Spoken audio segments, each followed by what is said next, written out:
자, 그럼 이번에는 네. 그 미국 부동산과 관련된 이야기를 좀 나눠볼게요. 네. 지금 초기에 보니까 이 리츠, 상장된 리츠들의 그 가격이 상당히 폭락했던 것으로 제가 기억이 나거든요. 네, 네. 근데 그 이후에 그 다시 반등폭이 어느 정도나 됩니까? 그러니까 이것도 리츠도 섹터별로 좀 나뉘는데 말씀하신 폭락을 했던 섹터는 리테일 관련된 상점이나 또는 뭐 예를 들면 뭐 아울렛 리츠 또는 오피스 리츠 이런 상업용 것들. 부동산. 그렇죠. 예. 상업용에서도 특히나 사람들이 직접 나와서 임대료를 내는 월세를 내면서 그러니까 그런 리츠들이라서 대표적인 종목들이 리얼티 인컴이라고 매월마다 배당을 주는 걸로 유명한 미국의 역사가 오래된 굉장히 좋은 리츠가 있는데 이 리츠는 정말 리테일 스토어 또는 아울렛 이런 거 위주였거든요. 근데 당연히 코로나가 터지니까 여기가 뭐 문을 닫고 뭐 사람들이 안 나오니까 거의 뭐 반토막 이상 빠지기도 했었고 또 피해를 많이 봤던 섹터 중에 하나가 요양시설 리츠. 미국의 또 웰타워라든가 뭐 오메가 헬스케어 이런 기업들이 있는데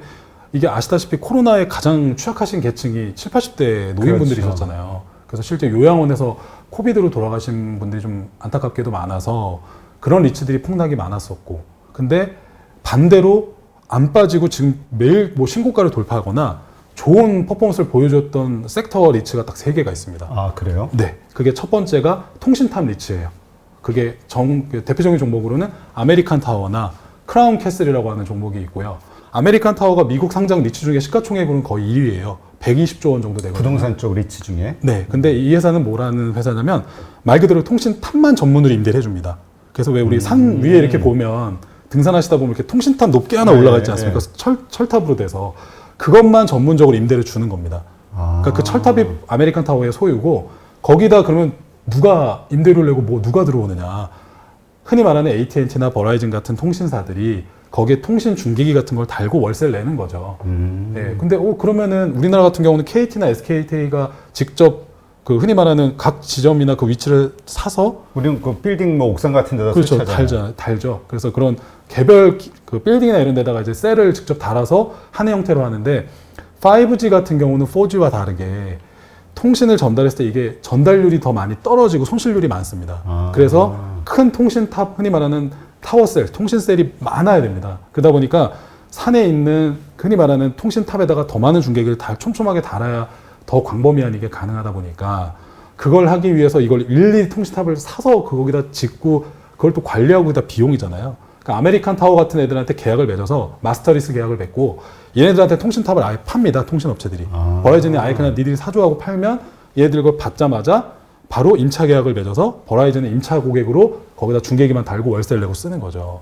그럼 버라이즌은 바로 부동산을 매각했으니까 매각 대금이 생겼으니까 사업에 쓰면 되고 월 얼마만 내면 되니까 비용이 세이브가 되고 그러니까 서로가 윈윈이 되는 건데 그런 것만 전문으로 하고 있는 게 아메리칸 타워라고 하는 리츠였고 네. 근데 여기는 뭐 사람이 안 오니까 피해가 없죠. 그러네. 네. 그리고 5G의 시대이기 때문에 얘네들은 점점 더 그 수가 늘어나게끔 될 수밖에 없으니까 그걸로 인해서 수혜를 받았고 두 번째 섹터는 데이터 센터 리츠였습니다. 당연히 데이터 센터는 영향이 그렇죠. 좀 적었겠죠. 네. 근데 그 데이터 센터 대장주들이 미국의 에퀴닉스라고 하는 기업이나 디지털 리얼티 트러스트 같은 이 두 개 기업이 대장이고요. 특히 디지털 리얼티 트러스트 같은 경우는 이제 우리나라 여기 마포 상암에다가도 지금 현재 데이터 센터를 짓고 있거든요. 아, 글로벌적으로 사업을 하나 보죠? 그렇습니다. 네, 뭐 프랑크푸르트도 있고 전 세계 300개 정도의 데이터 센터를 가지고 거기에 임차 고객들이 주로 다 하시는 뭐 아마존, 구글, 오라클, 클라우드 이런 회사들이 들어와 있습니다. 그래서 이런 것들이 있고 마지막 세 번째로 또 올라갔던 대표적인 리츠가 물류센터 리츠입니다. 예, 프로로지스라고 하는 미국의 가장 큰 물류센터 리츠가 있거든요. 그 회사가 시가총액이 지금 한 60조에서 70조 원 정도 되는데 당연히 거기 들어와 있는 대표적인 임차 고객사가 아마존, 네, DHL, 월마트 이런 기업들이에요. 근데 당연히 근데 얘네들 좀 피해가 있을 수도 있었을 거예요. 왜냐면 사람들이 그 안에서 배송을 하고 하니까. 그래서 일부 좀 약간 폐쇄도 되고 해서 약간의 조정은 있었는데 결국은 지금 다시 다 돌아가고 하면서 네, 결국 아마존이 코로나가 터지니까 많은 사람들이 마트에 못 가고 집에서 핸드폰 터치 몇 번으로 아마존 시켰죠. 그러면 당연히 쇼티지가 나고 필연적으로 쫓아올 수밖에 없는 게 물류센터 확보 경쟁인데 월마트도 지금 월마트 플러스라는 걸 통해서 빠른 배송, 무료 배송을 하려고 하거든요. 그러니까 미국 전역에 지금 물류센터 확보 경쟁이 치열합니다. 근데 그걸 전 세계 한 3,000개 정도의 물류센터를 확보하고 있는 게 대표적인 프로로지스. 그러니까 이런 것들이 좀 수혜를 받았고 저는 앞으로도 이런 종목들이 뭐 코로나건 아니건 계속 앞으로 시장을 주도하지 않을까 이렇게 생각을 하고 있습니다. 네. 그러면 지금 말씀하신 이 세 개, 지금도 이제 괜찮은 종목들로 이제 선정을 해주신 건데 네. 이 기업들의 장점이라고 보면은 배당률 하나인가요? 그러니까 미국 리츠들의 특징이 뭐냐면 예를 들면 싱가포르나 또는 뭐 일본이나 호주나 캐나다나 이런 리츠가 활성화된 다른 국가들의 특징을 보면 그렇게 큰 매출의 성장이 없이 플랫하게 가는데 배당만 꾸준하게 주는 그런 리츠들이 많은데 미국 리츠들의 특징은 성장도 하면서 배당도 늘려줍니다. 그러니까 캐피탈 게인까지도 신경을 써주는 거죠. 그러다 보니까 아까 말씀하신 대로 고배당의 매력도 있는데 물론 배당 지금 시가 배당률이 높지는 않아요. 왜냐? 주가가 많이 올랐기 때문에. 근데 예능 기업들이 당연히 출렁일 때는 시가 배당률이 최고로 올라갈 수 있는 시점이니까 그때 늘 사겠다라고 하는 수요가 늘 꾸준히 있을 수밖에 없는 그런 장점이 있습니다. 그래서 미국에 있는 뭐 401k 퇴직연금 계좌로 하시는 분들이 뭐 7천만 명이 미국에서도 없는데 그런 분들은 은퇴 자산을 이런 종목들로 많이들 투자를 하세요. 그러니까 그런 측면도 잘 살펴보시면서 투자하시면 도움이 되실 것 같습니다. 네. 그럼 어쨌든 이쪽 그 말씀하신 그 섹터 이 종목들도 네. 지금은 이제 상당히 상승을 해왔기 때문에 네. 지금 시점에 바로 매수를 한다 이런 시점은 아니라고 봐야겠네요. 당연히 그 매매 타이밍은 정말 우리가 타임머신 타고 가지 않는 이상은 알 수가 없기 때문에 저는 그냥 정석적으로 이럴 때는 말씀드릴 때요.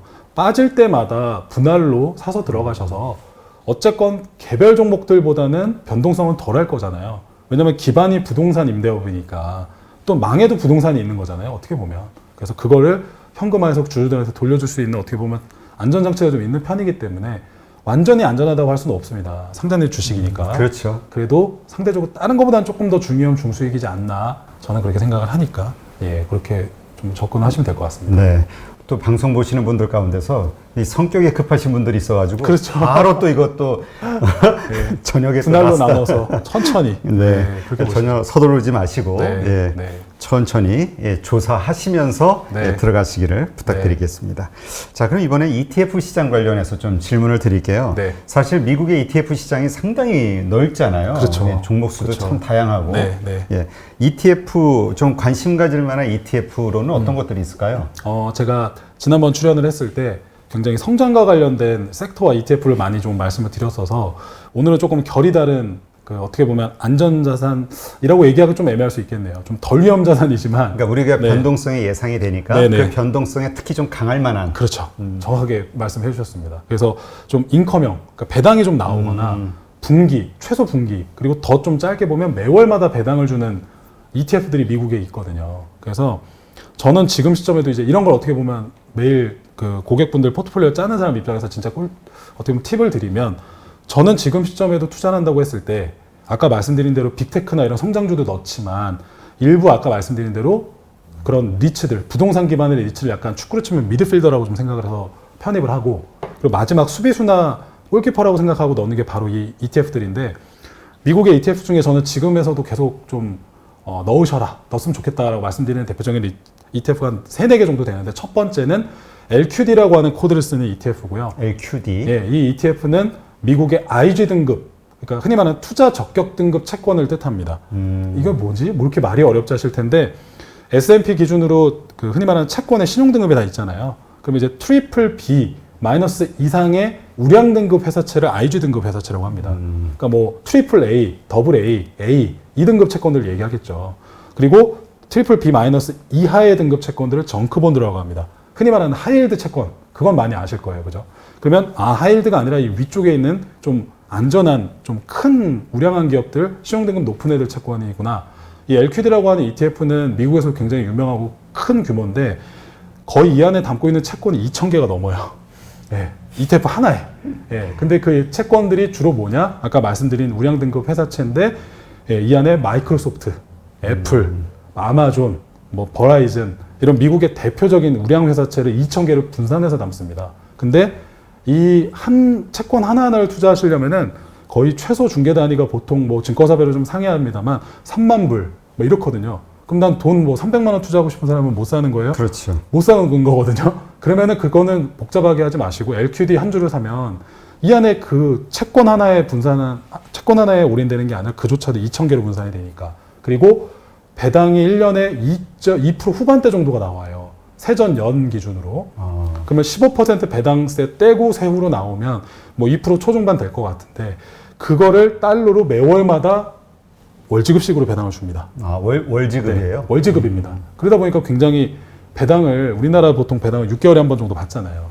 근데 매월 달러로 배당받으면 배당받는 재미도 있고 그리고 이 채권들이 물론 가격 변동이 당연히 있겠죠. 근데 어쨌건 하이힐드가 아닌 우량 채권이니까 조금 변동성이 좀 덜 할 수 있고 그리고 혹시나 얘네가 마이너스로 빠져도 매월 배당이 쌓이니까 어느 정도 해지를 좀 할 수 있는 그런 선택을 할 수 있고 두 번째는 PGX라고 하는 ETF인데 PGX입니다. 이 ETF는 미국의 Preferred Stock, 그러니까 우선주만 모아놓은 ETF인데요.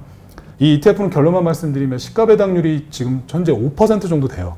1년의 세전 연 기준으로. 그러면 5%를 얘도 이 ETF도 매월마다 월지급식으로 쪼개서 매월 5%씩 주는 게 아닙니다. 5%를 12번을 쪼개서 줍니다. 간혹 이렇게 착각하시는 분들이 있습니다. 1년에 60%면 그것만 투자하겠죠. 근데 진짜 그걸 물어보시는 분들이 있어요. 자, 그래서 쪼개는데 얘가 그 우선주가 뭐냐. 미국에 보통주가 있고 우선주가 있지 않습니까? 네. 한국에도 있죠. 삼성전자가 있고 삼성전자 우가 있는데 우선주의 특징은 뭐냐? 의결권이 없는 겁니다. 주주총회 때. 찬성 반대를 못 하고요. 입을 닫고 있는 대신에 어떤 혜택을 주느냐? 배당을 먼저 주거나 더 많이 주는 권리가 있는 게 우선주 주주들의 특징이죠. 그래서 삼성전자보다 삼성전자 우를 투자하시는 분들은 의결권 없어도 되니까 난 배당 더 받고 싶어. 이런 분들이 보통 투자를 하시죠. 근데 미국의 우선주는 조금 차이가 있어요. 똑같이 상장이 돼서 거래되는데 얘는 어느 정도 만기가 정해져서 상장이 되고요. 그리고 신용등급이 부여가 되고 그리고 매년 주는 배당, 어떻게 보면 이자라고 표현해야 될 것 같은데 이자가 어느 정도 확정이 돼서 상장이 됩니다. 그러다 보니까 이게 우선주는 또 이런 리스크를 알고 계셔야 돼요. 그 기업이 파산했을 때 후순위 채권 주주들보다도 후순위로 변제를 받습니다. 한국은 우선적으로 받지 않나요? 그렇죠. 근데 미국은 좀 차이가 있어서 반대네요. 후순위 채권자보다도 후순위에서 받기 때문에 그렇기 때문에 이 기업이 발행을 할 때 이자를 5%나 되는 좀 높은 이자로 발행을 하는 거죠. 이런 리스크가 있으니까 알고 5%의 이자를 주겠습니다. 그러다 보니까 그 기업이 만약에 정크본드 등급이거나 좀 진짜 작은 기업이면 당연히 사람들이 이 우선주를 사진 않겠죠. 그렇죠. 그러다 보니까 이 PGX 안에 있는 ETF에 들어있는 종목이 한 280개 종목이 되는데 그 중에 대다수인 70%가 미국의 금융주들 우선주들이 다 돼 있습니다. 그래서 뭐 뱅크 오브 아메리카, 뭐 JP 모건 이런 애들 우선주가 들어가 있어서 분명히 근데 PGX의 차트를 10년 동안 쭉 놓고 보시면은요 2008년 금융위기 때 반토막 나고 그 이후에 회복을 해서 10년 동안 그냥 박스권에서 움직이고 있습니다. 그래서 크게 변동이 없는데 1년에 5% 정도 배당을 주고 월지급식으로 배당을 주니까 아무래도 좀 안정성을 조금 생각을 하시는 분들은 얘도 안전하다고 할 수는 없습니다만 상대적으로 아마존, 테슬라보다는 당연히 안전하겠죠. 그래서 이런 것들 그럼 매월 배당이 쌓이니까 좀 커버가 될 거고 그리고 그 흔히 말하는 금현물에 투자하는 ETF가 IAU라는 ETF가 코드를 쓰거든요. 제가 지난번 3개월 전에도 한번 소개해드렸는데 그 ETF가 GLD라고 하는 ETF보다 운용보수가 더 낮습니다. 그러다 보니까 GLD보다 요즘 IAU를 더 많이 선택을 하는 추세고요.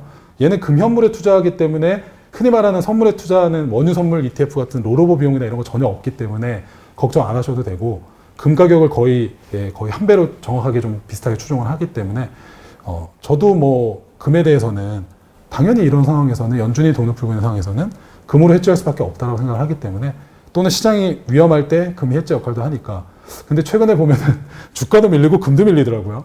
그렇기 때문에 이걸 안전자산이라고 표현하는 게 과연 맞는가? 덜 위험자산이라고 표현하는 게 맞지 않나 생각하는데 어쨌건 이런 것들 ETF로 좀 담아보셔서 시장에 좀 방어를 하셔라. 물론 뭐 인덱스 1배, 2배, 3배 인버스도 막 있습니다. 뭐 나스닥 3배, SQQQ 이런 것들도 막 하시는데 그 얘기를 좀 드리고 싶네요. 3배짜리 ETF는 굉장히 위험합니다. 그렇죠. 3배로 손실을 볼 수도 있는 거니까. 그러니까 제가 이 얘기를 꼭 드리고 싶었는데요. 개인 투자자분들이 이해를 못 하세요. 3배의 구조를. 그냥 오늘 꼭 제가 이 815 모니터를 통해서 꼭 말씀드리고 싶습니다.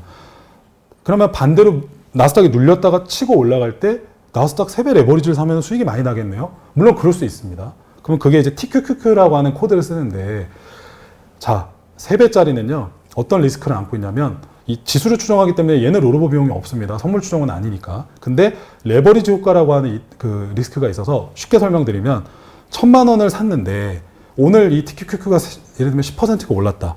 그러면 1,100만 원이 됐죠. 내 평가액이. 그렇죠. 그리고 그 다음 날이 됐습니다. 그날이 지나갔습니다. 그럼 그 다음 날 1,100만 원에서 시작을 하잖아요. 여기서 갑자기 그대로 지수가 빠져서 10%가 빠졌다. 그러면은 나 1,000만 원이었다가 10% 올랐다가 다시 10% 빠졌으니까 원금이 10% 1,000만 원 아니에요?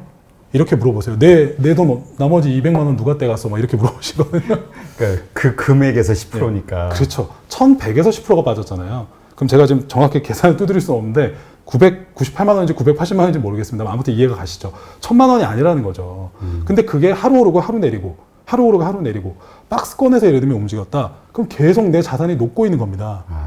이게 레버리지의 무서움이고 매일매일 주식시장은 복리로 반영된다는 것 자체를 이해를 못하고 계셨던 거예요. 그렇기 때문에 왜 이거 롤오버 비용도 없는데 왜 자꾸 이게 ETF 이거 운용사가 다 떼가는 거 아니에요?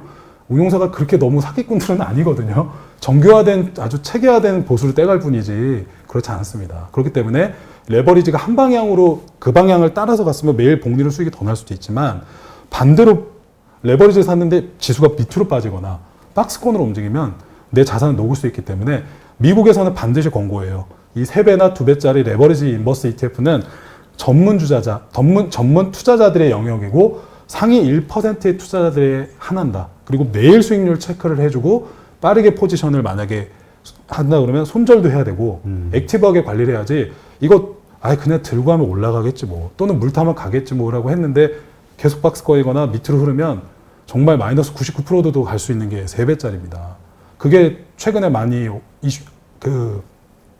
우리나라에서 논란이 됐던 게 3배짜리 원유 ETF들이잖아요. 원유 ETF, ETN 뭐 이런 것들. ETN들. 심지어 ETN은 말씀하신 대로 증권사 신용을 발행한 거기 때문에 미국 애들이 언제든지 자기네 스스로 상장 폐지도 할 수 있습니다. 스스로 상장 폐지를 하거나 상장 철회도 하거든요.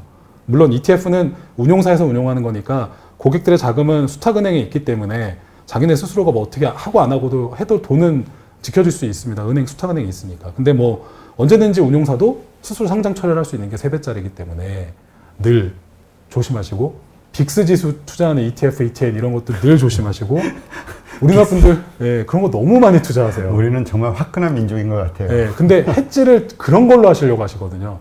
물론 뭐 그게 갑자기 진짜 미국에 폭락이 나서 빅스 지수가 올라서 뭐 UVX와 이런 ETF가 뭐 대박 나고 이럴 수도 있지만 그런 건 절대 장기 보유하는 게 아닙니다. 꼭 명심하십시오. 그날 수익률 체크를 하셔야 됩니다. 그러니까 지금 말씀하신 대로 그래 인버스 같은 이런 것, 인버스나 아니면 그 레버리지 쓰는 것들에 대해서 우리가 주식 투자하듯이 오늘 손해 보면 좀 더 버티면 되지 뭐 이런 식으로 생각하는 분들이 의외로 많이 있더라고요. 그렇죠. 그렇게 하시면 안 돼요. 그러니까 잘 몰라서 그런 거죠. 주식의 개념으로. 그렇죠. 근데 그거하고는 전혀 다르게 매일매일의 어떤 플러스 마이너스 계산으로 적용되기 때문에 사실은 그 손해 위험이 더 크다는 거. 당연합니다. 당연합니다. 네. 하여튼 뭐 안전하게 뭐 하여튼 알아서 하시고 워낙 또 이거에 대해서 얘기하면 또 뭐라 하시는 분들이 있어서 그렇죠. 근데 지금 이제 세금 부분으로 좀 들어가면은요. 우리가 일단 기본적으로 알고 있는 거는 연간 한 250만 원 수익에 대해서 그 기본 공제가 된다는 거 그리고 22% 정도의 그 어떤 차익에 그 세금을 뗀다는 거 요 정도는 알고 있는데 그 외에도 뭐 환율이라든가 환차익, 환차손에 대한 어떤 이런 부분들이 있을 수 있잖아요. 그쵸. 이런 것들은 어떻게 적용이 되는 건가요? 제가 아주 속 시원하게 설명을 드리겠습니다. 개인 투자자들이 제일 궁금해하시는 거예요, 사실. 말씀하신 대로 환차익이 나거나 이러면 별도로 과세예요? 뭐 어떻게 돼요? 이런 것들 다 물어보시는데 제가 딱 정확하게 오늘 정리를 쉽게 드리면 자, 1년 동안 2020년 1월부터 1월 1일부터 12월 31일까지 거래를 한 미국 주식이건 미국의 상장 ETF건 뭐 중국 주식이건 해외 주식이라고 명명되어 있는 모든 상장 주식을 거래했을 경우에 플러스 마이너스가 있을 거지 않습니까? 그러니까 거래가 매도를 해서 확정이 된 경우 그걸 다 통산을 해줍니다. 그래서 예를 들면 아마존으로 1,000만 원 벌고 테슬라로 1,000만 원 벌었는데 아까 말씀드렸던 예를 들면 뭐 나스닥 인버스 3배인 SQQQ로 뭐 예를 들면 1,000만 원을 손절을 했다. 그러면 누적으로 앞에서 두 종목에서는 2,000만 원을 벌고 여기선 1,000만 원을 잃었기 때문에 실제 내 순수 손익은 1,000만 원 플러스인 거죠. 그럼 여기서 연말이 딱 지나가 버리면 250만 원을 기본 공제로 세금에서 차익에서 빼줍니다. 그럼 남은 차익이 750만 원이죠. 그럼 여기서 그냥 22% 이렇게 알고 계신 분들이 있는데 여기서 또 국가에서 빼주고 있는 게 있어요. 비용이라는 이름으로. 그게 바로 매매 거래세, 현지 거래세라든가 이런 것들 일부하고 그리고 증권사에 내셨던 수수료 이것도 비용이라는 이름으로 세금에서 제해 줍니다. 그래서 본인이 거래를 좀 많이 하셔서 수수료가 좀 나오신 분들이라면 뭐 그걸 아깝게 생각하지 마시고 그것도 세금에서는 다 제해 주는 거거든요. 그래서 본인이 수익 난 거에서 합리적으로 제외해주고 남은 손익이 예를 들면 700만 원이다. 그럼 그거의 22%를 그 다음 연도 5월 달에 자진신고, 자진납부를 하는 형태의 양도소득세인데 자진신고, 자진납부하면 난 세금 해본 적도 없는데 어떻게 해요? 보통 증권사에서 다 신청을 사전에 받아서 무료로 신고대행 서비스를 해줍니다. 그래서 그때 이렇게 판매하시면 되는데 이 세금은 기본적으로 분류과세예요. 간혹 금융 전문가라고 하시는 분들이 분리과세라고 잘못 얘기하십니다. 완전 맞아요. 틀린 표현이에요. 분류과세입니다. 예, 그 분류과세라고 하면 정확하게 뭐냐. 입에삭은 연기, 예, 이자소득세, 배당소득세, 사업소득세, 근로소득세, 기타소득세 이걸 다 합쳐서 흔히 말하는 입에삭은 연기라고 하는 종합소득이라고 하고 여기서 이자소득, 배당소득을 합쳐서 금융소득 종합과세라고 하죠. 여기에 포함되지 않는 메리트가 있습니다. 자, 쉽게 말할게요. 예를 들면 대표님이 해외 주식으로 뭐 3천만 원을 버셨다. 매도를 해서. 그렇죠. 매도를 했을 때. 보유하고 있을 때는 당연히 평가이익으로 세금을 내지는 않고요. 물론 배당을 받았으면 배당세는 종합과세 들어갑니다. 근데 예를 들면 3천만 원 버셔서 22%를 내게 되면 그 세금을 깔끔하게 그 번 거에서 22%가 내면 종결입니다. 예를 들면 뭐 임대소득이 있으시거나 나 근로소득도 있는데요. 또는 뭐 내가 책을 써서 원고료를 받아서 기타 소득도 있는데요. 이런 거랑 전혀 합산되지 않습니다.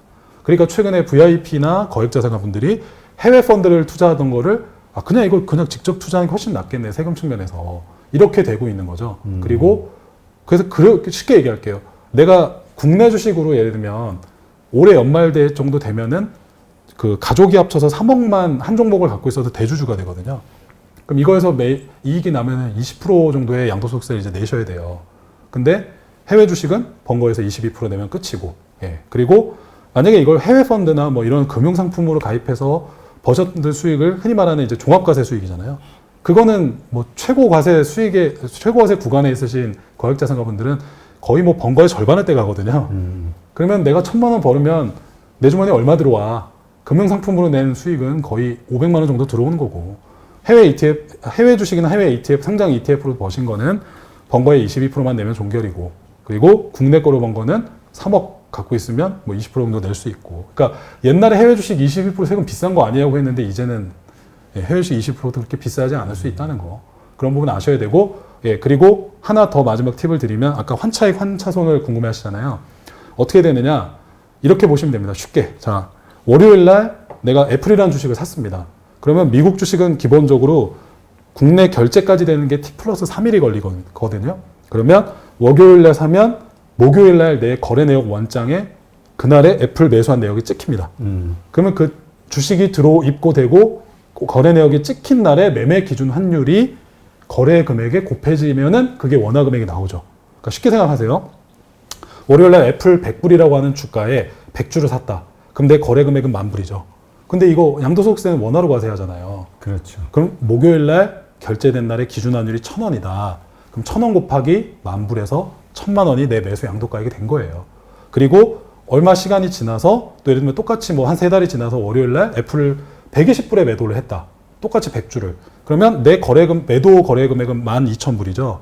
그러면 쉽게 생각하면 외화 기준으로는 20%의 수익이 난 거잖아요. 근데 이 목요일 날 결제된 날에 매매 기준 환율이 예를 들면 900원이다. 환이 정말 뭐 많이 빠졌다. 그러면 네, 12,000불 곱하기 900원이 되니까 실제 내가 1,000원에 샀을 때보다도 그 계산된 원화 금액이 1,200만 원이 아니라 1,100 얼마로 낮아졌겠죠? 그럼 그 두 개의 차익이 100 얼마니까 그게 250만 원 이내니까 세금이 없는 거. 그러니까 여기에는 환차익과 환차손이 다 반환형이 되는 거예요. 예. 그리고 마지막으로 하나 더 말씀드리고 싶은 거는 그래서 실제 내 잔고에 매도해서 달러가 들어와 있다. 그런데 이걸 내가 갖고 있다가 바로 주식을 안 샀을 수도 있잖아요. 그렇죠. 그냥 갖고 있다가 환율이 불리해서 나 굳이 원화로 환전을 안 했다. 근데 한 달 있다가 그 900원이었던 환율이 갑자기 뭐 한국에 난리가 나서 이게 내가 환전했던 1,000원이 아니라 1,100원으로 올라갔다. 그럼 아싸 환에서 10%가 났네. 1,000원에 바꿨는데 1,100원이 됐으니까 딱 이걸 다 전부 다 원화로 바꾸셨다. 그럼 여기서 생긴 환차익은 과세가 되나요? 과세 안 합니다. 네, 왜냐면 앞에서 거래하면서 목요일 날 결제된 날에 이미 매매 기준 환율이 곱해지면서 양도 계산에 이미 그 계산이 끝나 있기 때문에 그 뒤에 들어온 달러에 대해서 내가 얼마에 바꿔서 나가는 거에 대해서는 세금에서 신경 쓰지 않아요. 그러니까 이제 명확하게 다 이해가 가셨죠? 이러면 실제 본인이 벌어들인 손익과 양도소득으로 찍혀서 과세된 손익은 완전히 다를 수 있다. 이렇게 보시면 되고, 다시 한번 말씀드리지만 내가 환전한 환율이 과세에 곱해지는 게 아니다. 주식이 결제, 매수 결제, 매도 결제가 국내가 결제된 날에 거래 금액과 곱해진다. 이렇게 이해하시면 이제 더 이상 질문하신 분들이 없겠죠? 뭐 깔끔하게 설명을 해주셨네요. 네. 내가 어쨌든 이렇게 됐든 저렇게 됐든 세금을 많이 내더라도 벌기만 하면야. 그럼요. 그렇죠? 그만큼 뭐 나 올해 양도세 1억 냈어 그러면 그만큼을 엄청 버신 거니까. 근데 그렇게 운영하시는 분들도 있더라고요. 보니까 그 매도해서 수익을 현실화시키지는 않는데 그 250만 원씩 연간 그 적용이 맞춰서. 되니까 250만 원 맞춰서 수익을 세금 공제 받으려고 네, 그 정도만 매도하시는 분들이 있더라고요. 네, 맞습니다. 그 양도세를 이해하셨다면 그렇게 하실 수도 있고요. 그리고 만약에 매도해서 확정 지은 수익이 1억인데 내가 들고 있는 지금 종목이 예를 들면 5천만 원 평가상 마이너스다. 팔지 않고 있다. 그럼 그걸 연말이 넘어가기 전에 파시면 손익이 5천만 원만 난 걸로 줄잖아요. 그럼 그걸 22%를 내는 거니까 좀 절세하는 효과가 있고, 그 5천만 원 손절했던 종목을 그 다음 연도 1월 초에 다시 사시면 세금을 좀 줄이고 다시 보유하는 효과가 있을 수도 있고, 그리고 요건 마지막 주의사항을 좀 말씀을 드릴게요. 그걸 착각하시는 분들서 낭패 보시는 분들이 많아요. 12월 30날이 보통 마지막 거래일 거거든요, 미국이. 또는 중국은 또 홍콩은 또 다릅니다. 마지막 거래일이 꼭 증권사에 확인을 하십시오. 나라마다 좀 차이가 있습니다. 근데 예를 들면 미국이 뭐 12월 29일이 마지막 거래일이었다. 그럼 그날까지 팔면은 나 산 게 되겠네? 세금 손실 난 걸 팔았으니까, 이렇게 착각하신 경우가 있는데, 제가 아까 말씀드렸죠. 트레이딩 데이 기준이 아니라 국내 결제된 날 기준에까지만 들어가는 거니까, 예를 들면 그 앞에 12월 뭐 26일 날 팔아서 이게 T 플러스 4일이 되는 날이 마지막 거래일인 12월 29일까지 떨어지는 애들까지만 상계를 1년치를 해주는 겁니다. 근데 그걸 모르고 마지막 날에 팔아서 판매일자 기준으로. 네, 그럼 그 결제는 그 다음 연도 1월 2일인가 3일 날 결제니까 그건 내년도 거가 되는 거예요. 그래서 낭패 보신 분들이 있으니까 그걸 꼭 유념하시기 바랍니다. 아무래도 우리 환경에 익숙해 있는 기준으로 자꾸 생각하다 보니까 그렇죠. 그런 생각을 하는 거죠. 맞습니다. 뭐 미국은 그 상승과 그 하락 주봉의 그 색깔도 반대라면서요, 우리라고. 좀 그렇죠. 그래가지고 빨간색 올라가고 와. 근데 보니까 하락. 네.